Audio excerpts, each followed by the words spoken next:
today we are going to be watching disturbing internet legends that turned out true. Let's hope Marilyn Manson is not on this list. Let's check it out. The content of this video is information personally believe in a reliable source. They may not be current or fully accurate. Research is absolutely reliable for the The internet is filled with terrifying rumors. Alligators in the sewer?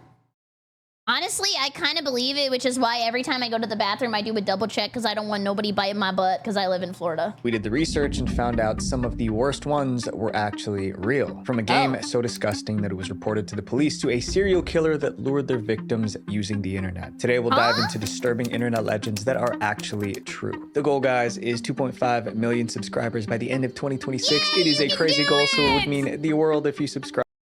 Also, he looks so naked without the hat. Normally he's wearing a hat. This feels inappropriate to look at. And I will do my very best to put out the best videos I possibly can for you. I'm Visual Venture and you are awesome. No, you! The legend of the slave master. What? In the early... Holy start!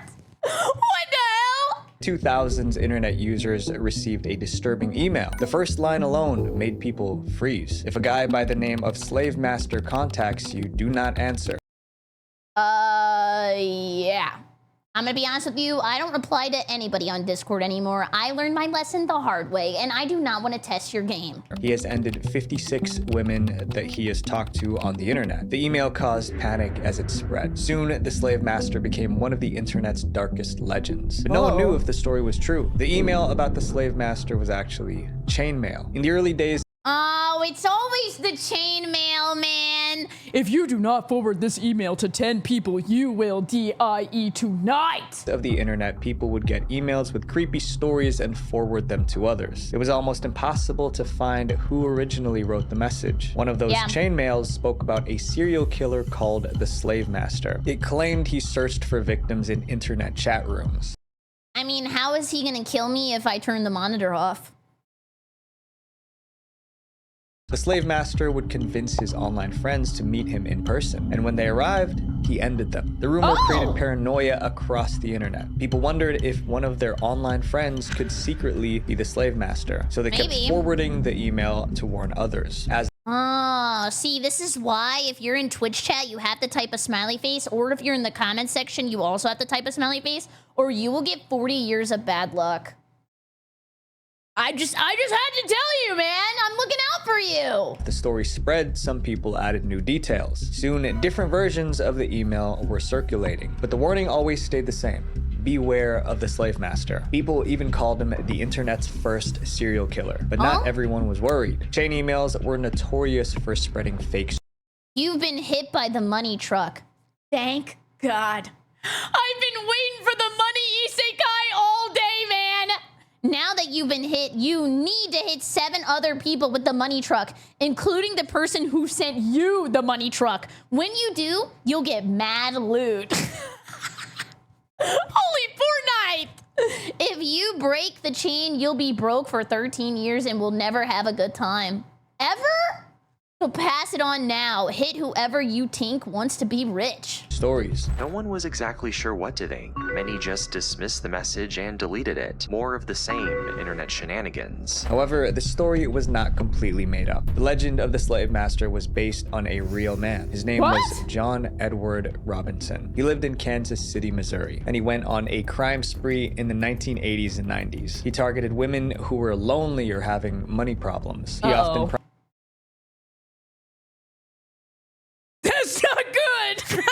promised them jobs or romantic relationships. When they got close, he brutally ended them. But Robinson didn't look like someone people would fear. He was a good-looking man with a steady job, Well, let's not push it.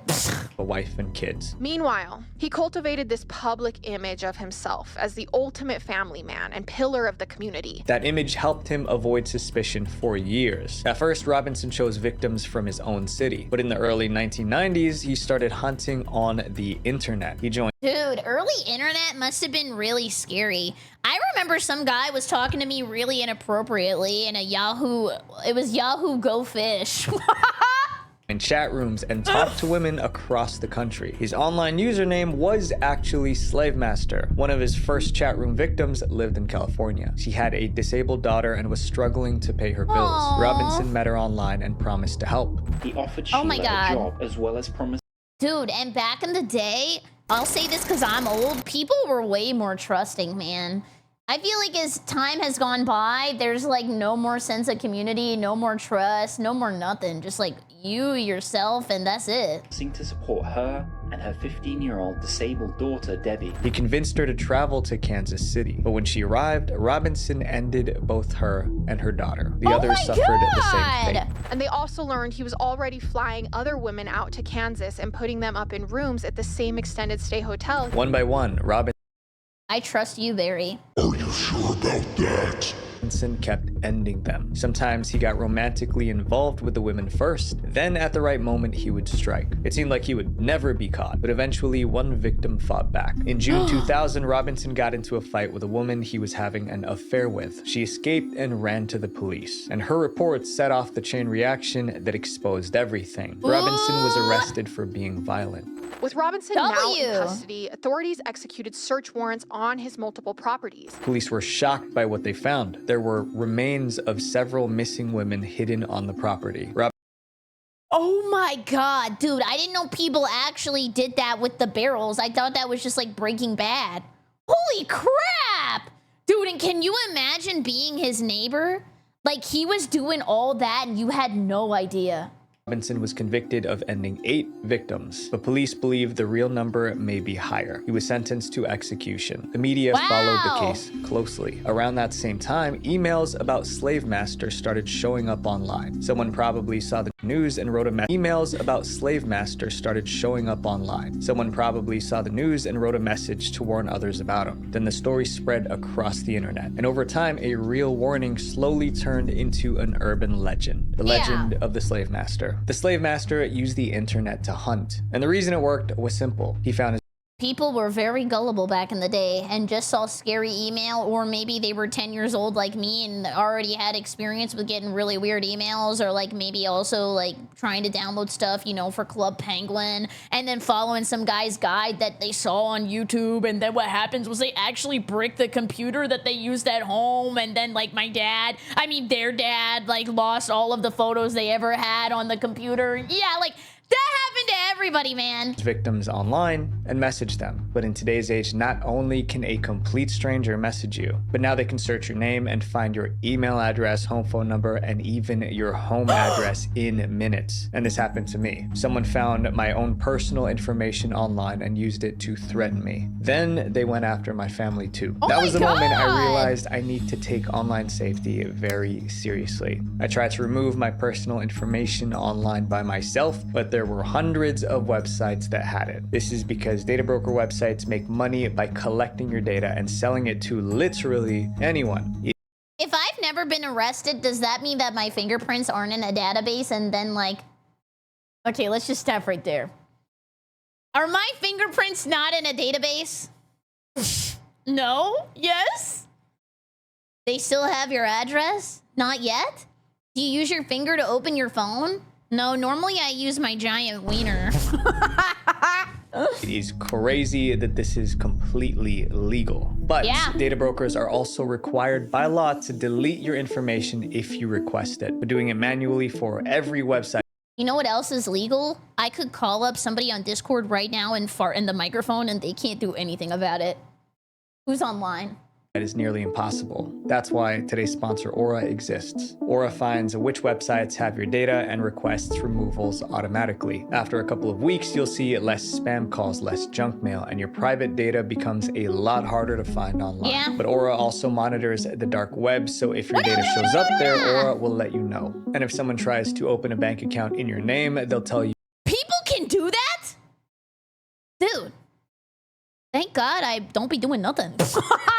I didn't know somebody could do that. Right away too. And in the worst case scenario, you're covered by up to $5 million in identity theft insurance. Wow. Aura even gives you a VPN, antivirus software, and a password manager to make sure you're protected from all sides of the internet. If you guys want to try Aura, click the link in the description or head to aura.com/VV for a 14-day free trial. That gives Aura enough time to find out if your personal data is already being Happened to me last year. Scary. Dude, that is scary. I remember one time, this was kind of my bad, but at the same time, it pissed me the hell off. Okay, guys, did you know that there's evil people in the world who don't care about ruining your day? I remember I left my card accidentally inside of the ATM. Some guy took it out. He went to McDonald's and bought like over $200 of McDonald's. And this was back in the day, since I'm old, when they had a dollar menu, and I was shocked. He must have been sitting in the drive-thru for 40 hours. $200 of McDonald's? sold online. This next chapter is about a disturbing pattern that was hiding inside motel rooms across the country. The legend of the body under the bed. What would you do if you checked into a motel and the room smelled like something was rotting? I would think that I just probably should take a shower. That's how this internet urban legend started. It was written by a teacher from Northridge, California. According to the story, a couple decided to get away for a few days. They checked into a motel and got a room, but the Motel, hotel, holiday inn. I'm at the Motel, hotel, holiday inn. moment they walked inside, they noticed a terrible odor, like maybe a rat died in there. So they call up the front desk. They then send a maintenance worker up to see what's going on. The couple reported the smell. Dude, I am so antisocial that I would actually walk in the room, smell that it smelled like poo-poo caca, and I'd be like, damn, that sucks, bad RNG, and I would just go to bed. Staff came to inspect the room, but they couldn't find the source. So the couple tried to live with it, but the smell kept getting worse. So they decided to track down the smell for themselves. It was coming from somewhere near the bed. When they lifted the mattress, their jaws dropped. There was a body hidden under the bed. It looked And I would be in jail because I was too antisocial to go and ask for help. like it was there for days, maybe weeks. The story was shared online for years. In one version, the body was inside the mattress, and in another, inside the wooden platform on which the mattress was supported. Some versions claimed the victim had ties to the mafia. Others said it was for a one-night stand. But the core story never changed. There was a couple, a foul smell, and the discovery of the body. People call this legend the body under the bed. Many assumed it was just another internet myth, but some decided to investigate, and they weren't ready for what they uncovered. Internet users searched for a real case that matched the story. If they could find one, it would prove the legend was true. At first, they made little progress. Just as they were about to give up, a reporter found a nearly identical case. It happened in July 1996. The location was a travel lodge in Pasadena, California. A couple checked into a room there. Right away, they noticed a terrible smell, but they couldn't figure out where it was coming from. What they did not know was this. A previous guest ended the life of a 23-year-old woman, and her remains were hidden inside the bed frame. The couple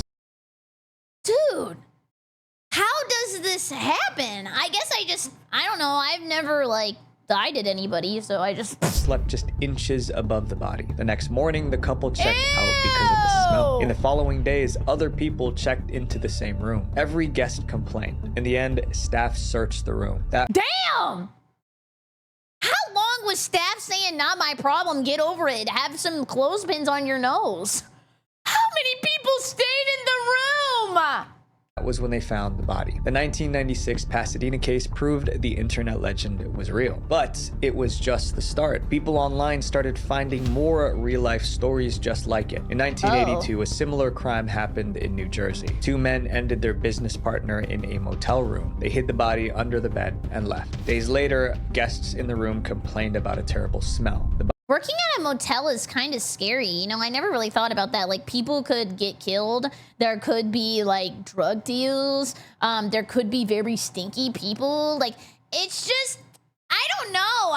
It's kind of a dangerous job. Body was discovered. Another case happened in 1988 in New York. Multiple guests spent the night in a room with a body under the bed. Once again, the smell exposed the crime. People kept finding more examples. There was an incident in Florida in 1994. Another didn't have anything to do with me. I was born in 97. man. in New Jersey in 1999, one in Thailand, another just recently in Tibet. At that point, the truth was clear. This was not just an internet legend. It was something that happened again and again, a disturbing pattern hidden in plain sight. The people in our next chapter went looking for a game hidden on the dark web. What they found was reported to the police. The Biscuit King? The Legend of Sad Satan. Oh. Why is he sad? People online claimed Sad Satan was a sick game hidden on the dark web. At first, no one thought it was real. Then someone managed to find it. But the game they found was so unsettling, it was reported to the police. Most people first heard about Sad Satan in June 2015. A YouTube channel called Obscure Horror Corner uploaded clips of themselves playing the game. I love watching scary videos. There's 5 parts to Obscure Horror Corner's playthrough of Sad Satan. Most of it is more of the same. The footage showed a player walking through a dark, endless maze. There were no enemies or clear objectives. Then I'm not playing. Give me my money back. Then stating that, quote, nothing really happened, but it has an odd feeling about it and kind of freaks me out. The game made no sense. People who played it struggled to explain it. Summarize this playthrough as simply him wandering around and getting teleported to different sections of the maze. Yeah, this has got to be an achievement for him. Right? Like back in the day, people were like, I want to have a really big Steam account with 9 more billion points. And I'm... Your voice so annoying. Thank you. Thank you. I think Sad Satan's here, everybody. It was just unsettling. Do something, ban me right now! Please! You're so bad. Him wandering around and getting teleported to different sections of the maze. It was just unsettling. The channel that posted the footage claimed the game came from the dark web. They even shared a download link. But when Really? We got the whole dark web and all you're doing is putting a PT ripoff? when people tried the link, it didn't work. And no one could find the game anywhere on the open web. News about the Sad Satan game spread fast. More people became curious. Users on Reddit and 4chan searched for it like a hidden treasure, but no one found anything. Then a new theory emerged. Maybe the game didn't exist. Maybe the YouTuber whose real name was Jamie created fake gameplay footage for attention. I mean, it could be like a creative arts project. Seems kind of fun. A lot of rumors pointed towards Jamie fabricating the entire story. For a while, that explanation made the most sense. Then one day, the game suddenly appeared. Weeks after the search began, a 4chan user named ZK made a post. What you've seen on YouTube isn't right. Don't believe that coward Obscure Horror Corner. Why is he calling him out? What the hell? Not show you what was truly in this game. Signed, ZK. The post included a download link. It was the Sad Satan game. And Okay, and we're gonna trust the download link from 4chan? it was far darker than anything shown on YouTube. Some parts looked the same. Players still walked through a dark maze. But this version included gore and other illegal pictures, the type of content that could get someone arrested. The version that surfaced later wasn't just disturbing. Is that a spoon? It was illegal. I mean, the creator was actually sharing CP. The audio made it worse. There were screams in the background. At one point, speeches from Hitler played in the background. Images of serial killers and military dictators randomly flashed across the screen. People That wasn't in the Let's Play. went back to the YouTuber to confirm if it was the same game. He confirmed that he saw the disturbing content when he played the game. He just chose not to show it in his YouTube videos. People were worried such a game existed. This game isn't a mystery. Unfortunately, it is real. And the disturbing imagery shown in it is also very real. The pictures in the game were so disturbing that someone alerted the police. By then, dozens of people already downloaded it, and they did not have a positive experience playing it. Many said it left them deeply disturbed. One TikToker called the game a torture experience. But let's just unplug the monitor, man. Just don't play it. Why did you keep going? Legend of Sad Satan didn't end there. There was one final twist. The YouTuber who uploaded the gameplay suddenly disappeared. He just abandoned his YouTube channel without explanation. To this day, no one knows who created Sad Satan. Did it really come from the dark web, or was it a carefully planned hoax? There's no clear answer. All we know is this: the game actually exists. The woman in our next chapter was considered paranoid by everyone around her. Then her worst fear came true. What? The legend of the Candyman. Oh, wait, isn't he like an actual scary guy that like kills people? This legend is straightforward. It says if you stand in front of a mirror and say Candyman 5 times, something terrible will happen. I remember this was also like a movie. Candyman will magically appear in the room, and he will end the life of the person who summoned him. Oh my God, dude. I remember when I was a kid, I went to the park, and when I was at the park, there was this abandoned bathroom, and I was with some people, and they were like, okay, how about we go in and we say bloody, just because I'm scared, Bloody Berry, Bloody Berry, Bloody Berry. And we did it. And now I'm a VTuber. Be careful. That shit's real and scary and will ruin your life. According to the legend, Candyman is not human. He's an evil spirit that can enter our world through mirrors. The earliest mention of Candyman was in a short story from 1985. It was titled The Forbidden. The story described Candyman as a jaundiced, hooked-handed creature wearing a patchwork coat. The hash slinging, rash ringing, hash slinging slasher Created a disturbing image. A few years later, Hollywood made a movie about the Candyman. Come with me. What's behind the mirror? The film became a horror cult classic. Then the internet was created and it added more fuel to the fire. The Candyman legend began spreading through chain emails. What did people do before the internet? Go outside?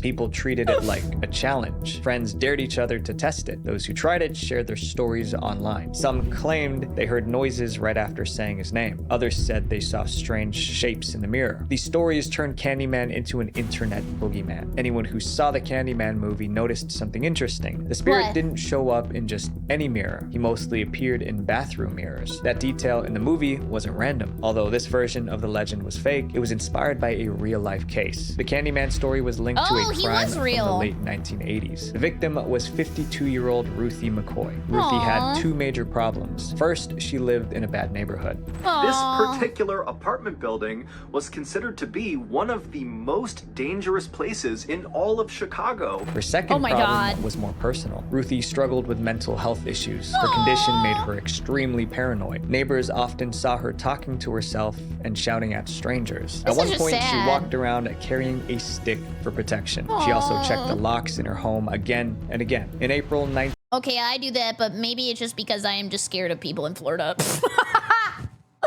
I had to learn to do that, by the way. When I lived in Louisiana, and now that I don't live there, I can say this.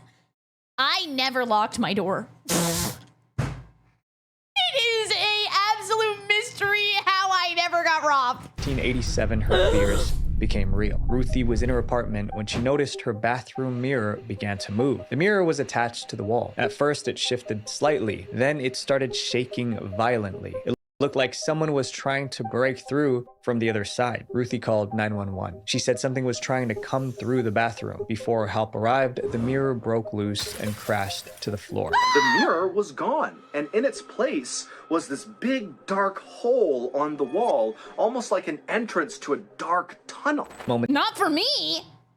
Later, intruders came through that opening. No one knows how many there were, but they robbed Ruthie and fled. Stole her TV, they stole her rocking chair and some other things. By the time police arrived, Ruthie was lifeless on the bathroom floor. The intruders ended her before escaping. Glad to catch your stream. I'm happy to have you here, Umami Breast Milk. I love your name. Ruthie was lifeless on the bathroom floor. The intruders ended her before escaping. Investigators later discovered how the attackers got inside. Ruthie's apartment building had an unusual design. There was a crawl space behind the bathroom walls. That space was for plumbing and maintenance work. Okay, well now I feel like I have to check my bathroom. That is really scary. Who designed that? bathroom mirror covered an opening into that space. That meant someone could crawl through the hidden space and come out through the bathroom mirror. That was exactly what happened to Ruthie. The intruders broke into an empty apartment next door. They removed the bathroom's mirror cabinet, entered the crawl space, and forced their way into Ruthie's bathroom. They unfortunately got away with it. No one was ever convicted for ending Ruthie. The media picked up the story. Magazines printed creepy headlines saying they came in through the bathroom mirror. Even then, it's like, back in the day, you would get away with way more crime. Like, they probably didn't even have DNA or, like, a database or anything. It was just like, good luck. The case felt like a nightmare come true, and it became famous. 5 years later, the Candyman movie was released. The writer admitted that he based parts of the story on Ruthie McCoy's case, but instead of real criminals coming through the mirror, the film used an evil spirit, and it borrowed the name Candyman from the short story from the 1980s. Over time, Candyman became part of internet culture. He's still popular today. Candyman has been referenced in songs and That's what that song was about? I didn't even connect that! I thought he was just giving people candy! shows and even movies. The man in our next chapter was loved by everyone in his neighborhood. Nobody suspected a thing. The legend of the killer clown. Wait, this is that guy! He's like super famous for being really bad. Almost everyone online has heard something about evil clowns, but most of those fears trace back to a single story. In the late 1990s, a chainmail titled "The Clown Statue" began to spread. It told the story of a couple going out for the night. They hired a babysitter to watch their kids. After they left, the babysitter noticed a clown statue. We bought this where? A garage sale? Was standing in the corner of the room, and it made her feel uneasy. Later, the parents called to check in. The babysitter said, Dude, my mom is actually really afraid of clowns because I think it was her grandma would collect like 900 clown statues. And whenever she would go to her house, she would just be in the middle of a room with 9 million clowns staring at her. And I was not that clown. They were like real clowns. Everything was fine, but she had one request. She asked if she could put a sheet or blanket over the clown statue. The parents panicked. Their voices became firm and serious. They said 3 lines. Take the children and go to the neighbors. We'll call the police. We don't have a clown statue. According to the story, the statue was not a statue at all. It was a person dressed as a clown. In some versions, he was an escaped mental patient. In others, he was a serial killer. But in every version, he was waiting for the right moment to strike. The story spread during the 1990s and 2000s. At the same time, Hollywood released movies about killer clowns. People started to fear clowns more and more. And soon that fear moved beyond stories. Pranksters started dressing up as clowns. Don't even! I will run you over! I don't care if this is a joke. Your death will not be a joke. Don't even. Scaring others in public. Creepy clowns. It's a phenomenon sweeping the country right now with thousands of alleged sightings, and now there are reports right here in Fort Wayne. Photos of creepy clowns walking the streets went viral. News stations began reporting on clowns. Yeah, a lot of people saying this is actually really a scary thing. The clown apparently hasn't said anything to anyone. He or she just stands there with balloons. People all he said was created Facebook groups to track evil clown sightings. Reports came in from multiple countries, including Canada, Australia, and Britain. The fear kept growing. Some people began carrying firearms to protect themselves from the clowns. One woman said, "I'm terrified of clowns already, and if one messes with me or my kids, it'll be to the hospital or morgue they go." In some places, the panic got so bad that clown costumes were banned. A recent survey showed that 53% of adults are scared of clowns in some way. I would say maybe like 53% are scared of clowns, but 100% of adults are scared of failure. And I'm one of them. But the idea of a killer clown isn't just fiction. There was a real one. This is John Wayne Gacy. He lived in Chicago during the 1970s. John loved to dress up as a clown and perform for kids. He called himself Pogo the Clown. He could regularly be found entertaining kids at his local children's hospital or children's parties. But behind his clown smile, John, aka Pogo, had a dark side. Between 1972 and 1978, he ended dozens of people. He lured victims to his home by offering them jobs. Once inside, he would offer to show them a magic trick. When they let their guard down, he ended them. He hid the bodies in a crawl space under his house. For years, no one suspected him. Then he slipped up. In December 1978, he met.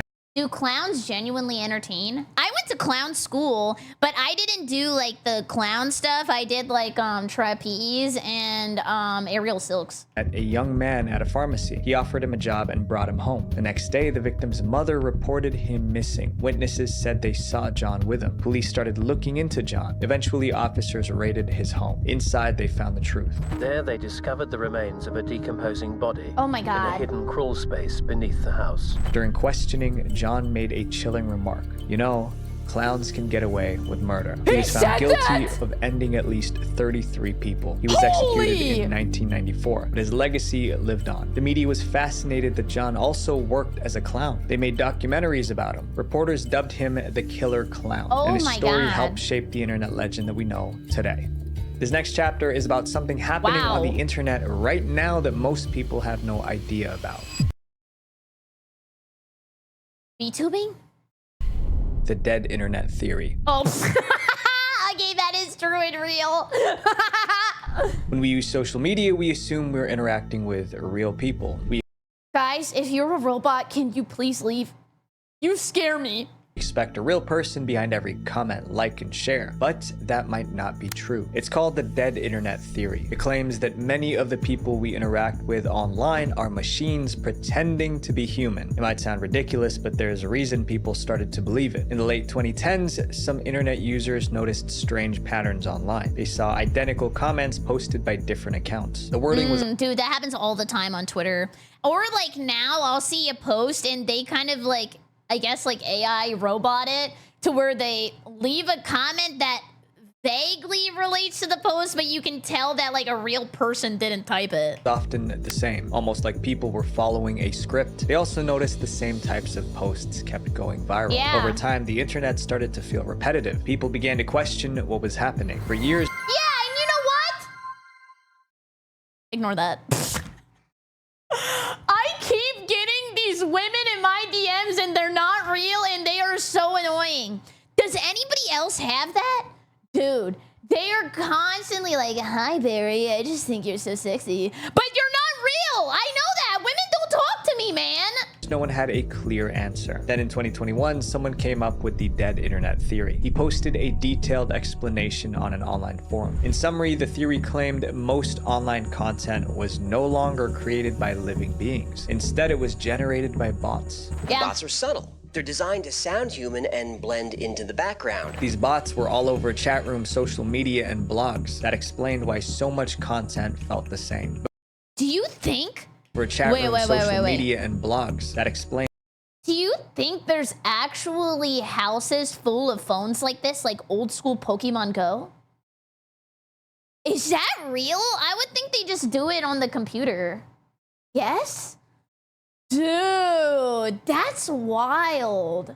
And why so much content felt the same. But who designed and unleashed these bots online? The theory suggested that government. Nowadays, they just take the chips and connect it to a display.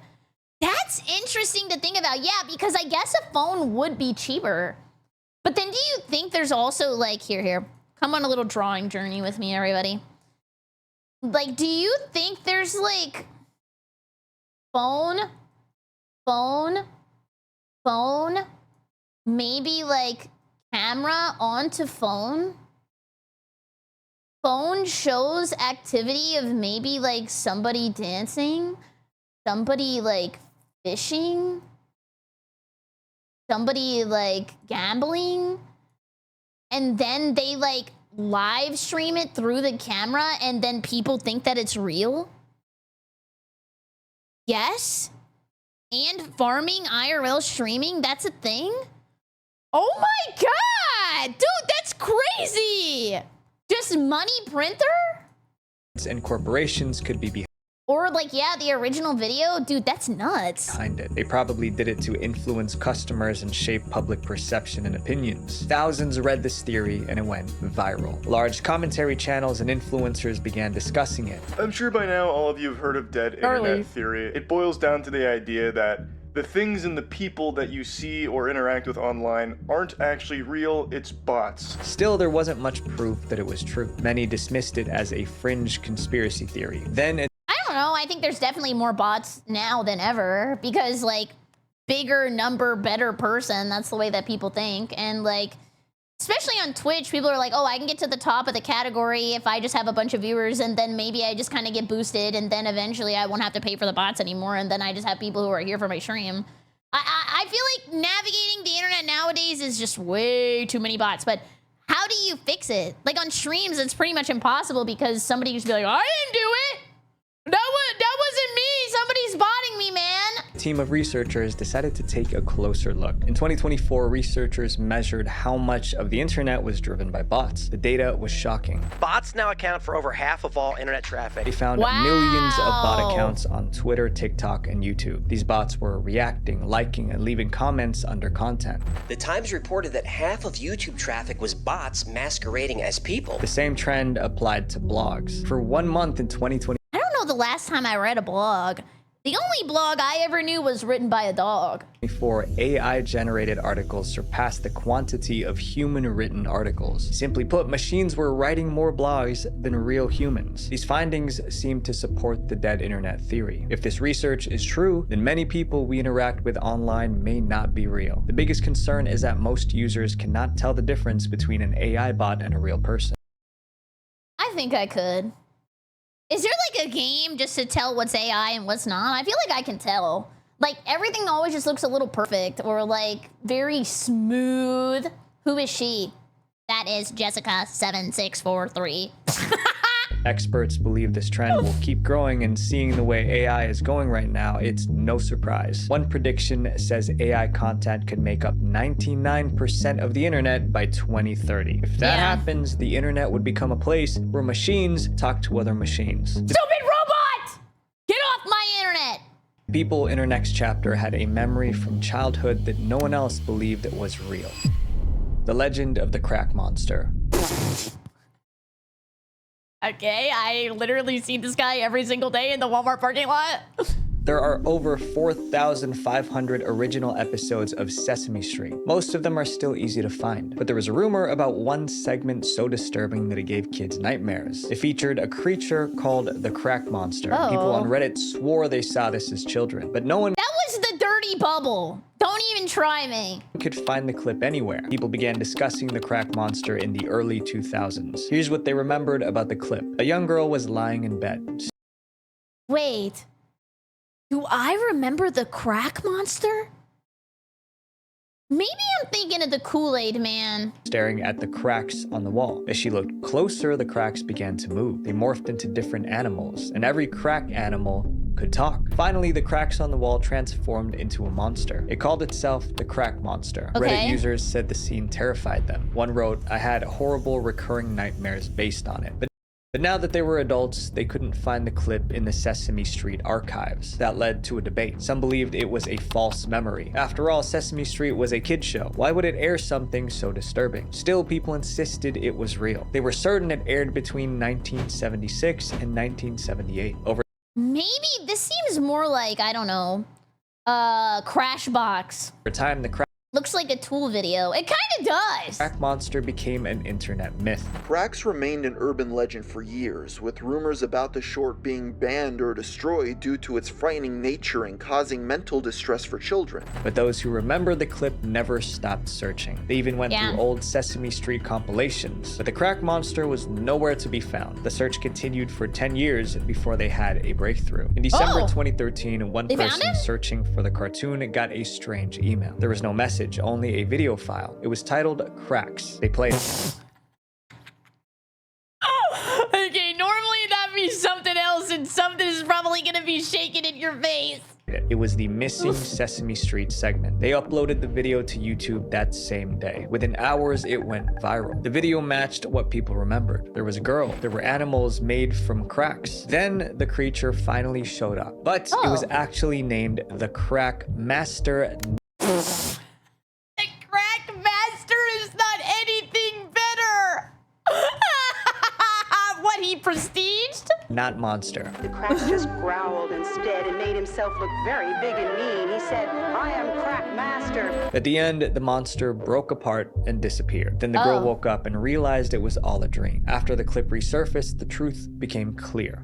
Nah, don't do, I guess, yoo-hoos, not even once. I don't know what kids drink. Was never deleted from the Sesame Street archives. People were just searching for the wrong name. The clip was archived as Cracks, but most people were looking for Crack Monster. Oh, duh! In the end, the legend was real. There really was a Sesame Street segment that terrified children. Yeah. These legends spread because people felt something was wrong. Something didn't feel right. They just couldn't prove it yet. My friends, your instincts exist for a reason. So listen to them. Visual Venture. I love you, Visual Venture! Wait, before you go, if you guys thought these true internet legends were wild, I have a video about horror stories from the dark web, and they are all real too. We talk about a website where you could order a hitman like an Amazon product, a box that arrived. Wait, wasn't that the one that they were trying to make people order the hitmen, but then they actually weren't real and it was like an FBI website or something? In the mail filled with human remains and a man who live streamed his violent crimes. Click right here to watch it. Love you guys. Peace. Anyways, thank you so much for watching. I super appreciate it. If you're new here, please come by the Twitch stream, twitch.tv/BerryCrepe. Or use code Berry for 10% off your gamer subs order. I would super appreciate it. Thank you. Have a great evening. Goodbye, YouTube!